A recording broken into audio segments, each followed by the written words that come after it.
Well, welcome to my meditation.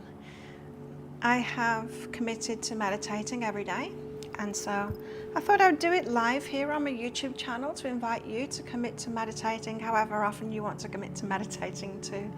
We can do it alongside each other, whether you're on here live with me or whether you are watching the replays and meditating. There is no such thing as time, and so we're all meditating together. There is a power in that, in meditating together. If you've ever been to a temple or places where people meditate, you'll find that it's easier to meditate there. There's a power in it, you see, of the togetherness. So let's do it. Now we'll be doing a mindful meditation, an awareness meditation, an acceptance meditation. So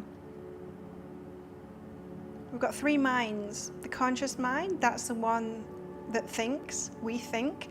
It's the one that we choose the focus, right? And we choose to think things. That's our conscious mind. So put your consciousness in your left big toe right now, right? We can do that. That's our conscious mind that does that. And we can think of things, we can think through things. And then we've got the subconscious mind. The subconscious mind has a negative bent. It's there to protect us. It's the one that chirps up with a narrative all the time, you know, like a background story. It's the one that comes up with worries and things like that. You know, it's that background noise, you know. And that can be pretty noisy in many people. It can be a constant narrative going on. Even when you're thinking with your conscious mind, there can be a constant narrative going on.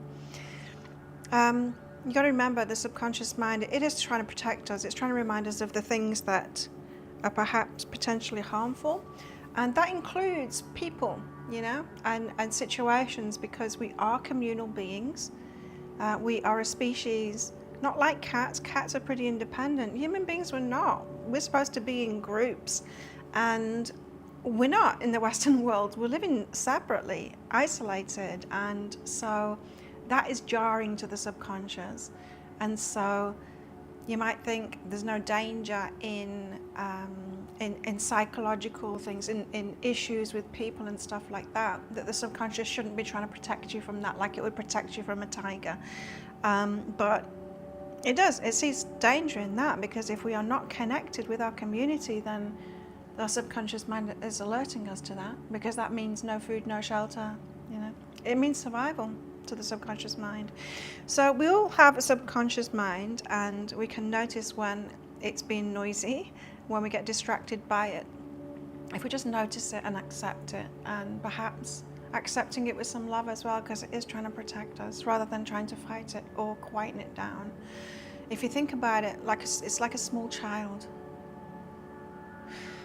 If a small child is worried or anxious or anything like that, and they're playing up, does telling them to calm down or to shut up help?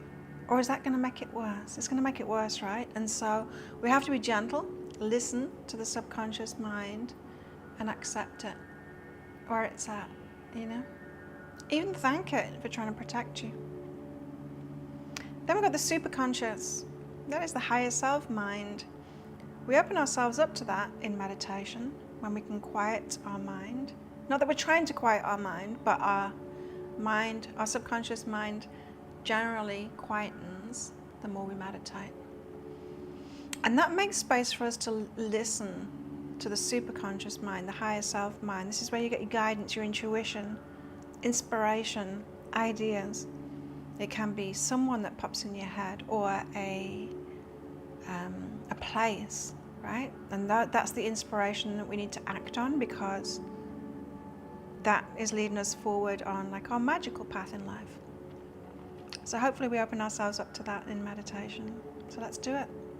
Right after this, I will be going live for members, a members only live which has got channeling in it. If you'd like to come along after this meditation to that, then you'll see a join button down there somewhere. If you can't see it, just go on a different device or a different browser.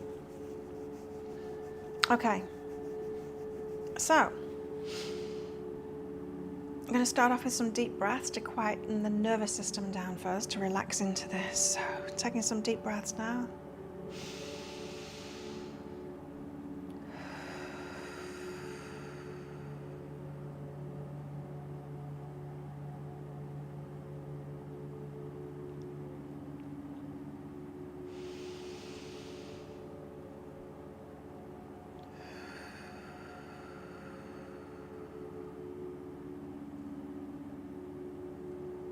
And again.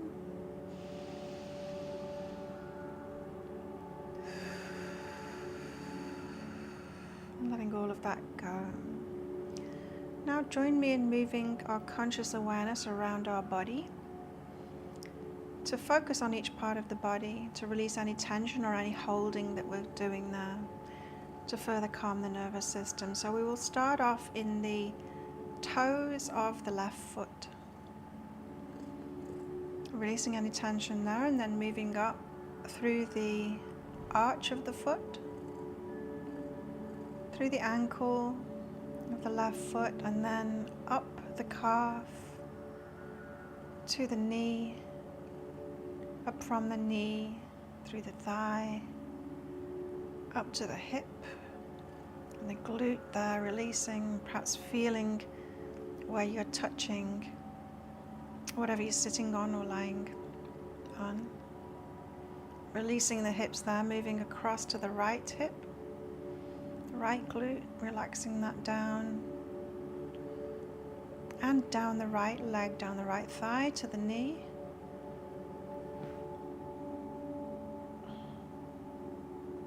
From the knee, down the shin, the calf, to the ankle,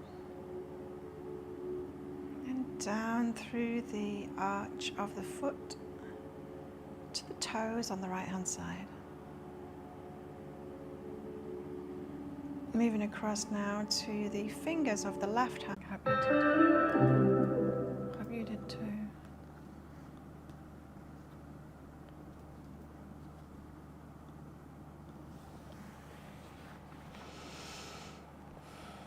I should be back now.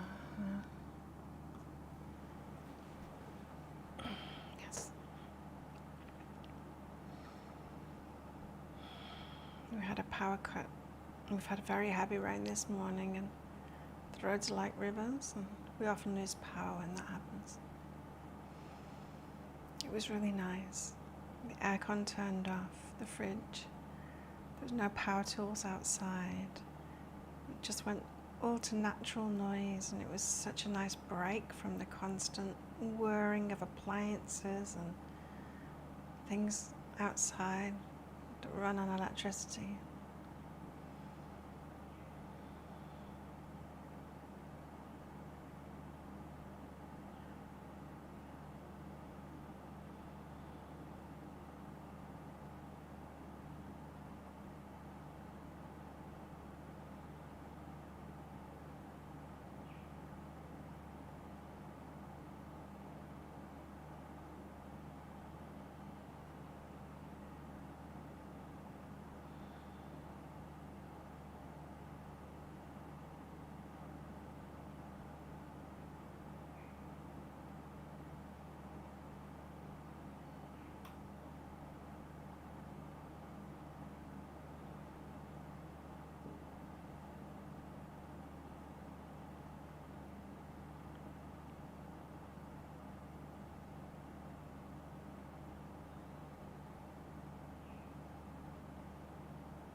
That's where I'm ending the meditation.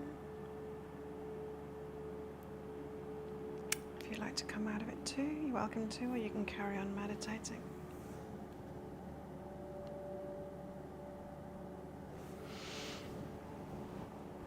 Thank you for joining me.